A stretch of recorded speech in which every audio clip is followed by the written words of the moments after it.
CNMI. Get your negative test ready, guys. Tomas Manglona joins us from the shores of Saipan. Good morning, Tomas.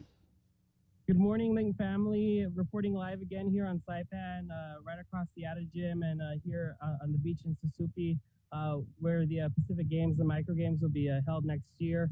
The sign across the street says 240 more days until that happens. So I'm sure we'll bring you that when it does happen. But just wanted to provide some of the latest news happening here in the CNMI. As we reported last night, former Guam Senator Will Castro is linked to some of the documents that the Legislative Committee investigating Governor Ralph Torres here on Saipan found. And yesterday they issued they approved a subpoena for former Guam Senator Will Castro in his capacity as a former Guam Senator and not as the Chief of Staff. So we ran the story last night, earlier this morning. We wanted to share the extended interview with the JGO Committee Chairwoman, Selena Arbabata. Here's more of that interview from the legislature yesterday. All right, Chair, we just wanted to ask you the motivation behind approving the subpoena for Will Castro to appear before the committee. The reason for that is because Will Castro's name appears on the governor's documents that we have, including reimbursement memos that the governor has sought reimbursement for. Also, in many of the governor's travels, his name appears on his travel. So that is while I can't divulge much information, that is the reason and the motivation for issuing a subpoena to Mr. Will Castro. So this pertains to the reimbursement? And other things. What dates does this go back to? Between 2015 and 2019. And this was while he was a sitting senator? That is correct. So he's being subpoenaed in his position as a former sitting senator. But not as a chief of staff. Okay. And I mean, I can't help but notice the timing in terms of him starting the position here as chief of staff. We have always discussed it as a committee. It's just that he wasn't physically present here. And our subpoena powers are limited to the Commonwealth of the Northern Marianas. I know that he's here now. Yes, that is correct. Okay. He was never previously here physically, so we couldn't issue a subpoena to him. And it looks like Russ Garber's argument of testimonial immunity might also apply to Will Castro himself now, but even though we do not see that. This is certainly not related to his position as a chief of staff. He hasn't occupied that position over a period of time. We are asking him about his position in 2015 and 2019 to 2019. In his capacity, yes, what's the capacity that he has during senator. those time? And you've also approved the subpoena for the governor, but haven't executed that. No. You approved this subpoena. When do you plan to execute it? After everybody has been called in that we see fit to call in before the governor. So in next month, December, January? We're looking at November. So he will be the last witness? Yes, as with even a court trial, you don't bring in the perpetrator or alleged perpetrator until you have laid all your evidence, and that will make our case.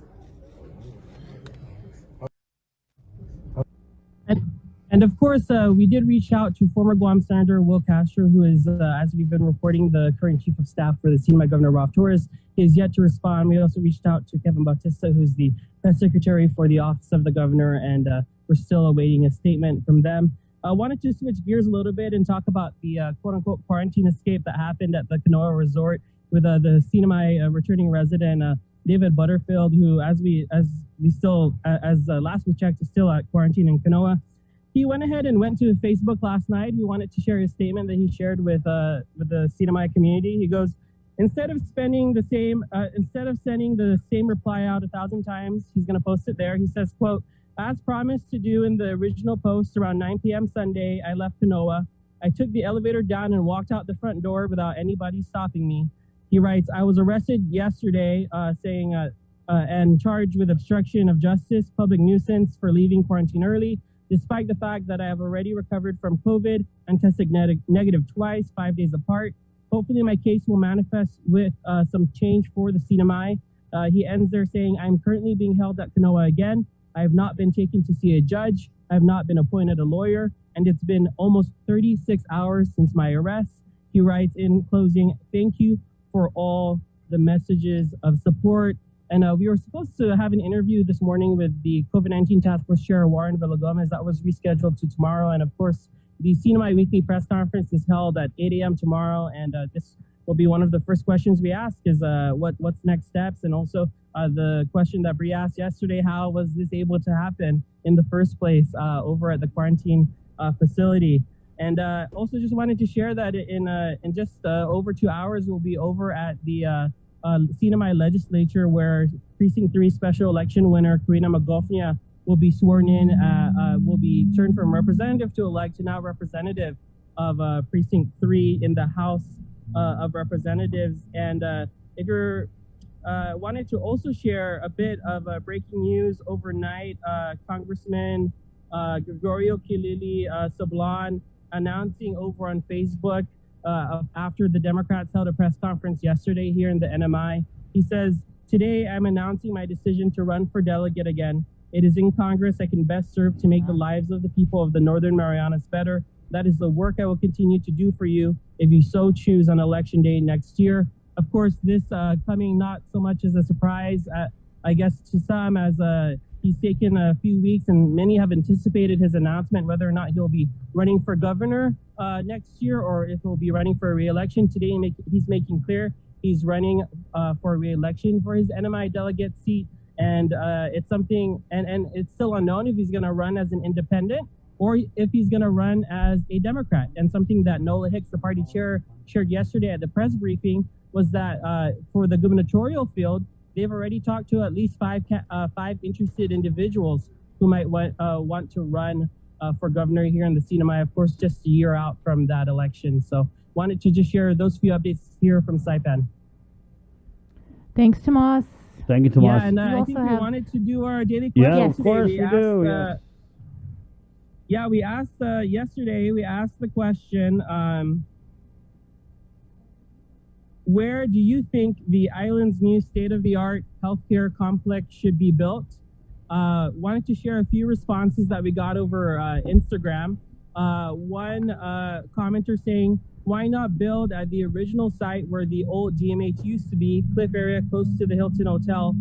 This commenter says, I remember being a patient there and looking out the window to the ocean view sure helped the healing process. Hope some of you remember that area. Someone writing they would like the new complex to be located centrally. Someone says somewhere where it can be equally accessed by the people from the south and the north. And jumping over to our Facebook comments, Austin commenting, I'm from the north. I'd say given the distance between the hospitals to have a fair spread, given naval is technically only available to military independence, I'd say Zonia as a midway point. Martina on Facebook commenting right after, it is all right to build a hospital on land cleared from trees, debris, and no debt pending on the land. And the last comment that we got on there that we wanted to share with you from Malia on Facebook writing, in the south, there are a lot of facilities in the north and central. In the south, all they have is the Inalaha and public health. I know they might not like it, but it is needed, especially for our elders that live in the south. And so that was our daily question from yesterday that got lots of comments there and people commenting, replying to each other. If you want to read that, that's across our Instagram and Facebook. And today, of course, we'll have our new daily question that will be asking about quarantine protocols in the CNMI, and that will be posted at 10 p.m. And if you missed that, that will also be shared at 6 on primetime, guys. Thank you, Tomas. Thanks so much. Thanks, Tomas. Are you going to go swimming now? No, I'm going to head up to the legislature for the swearing in. All right.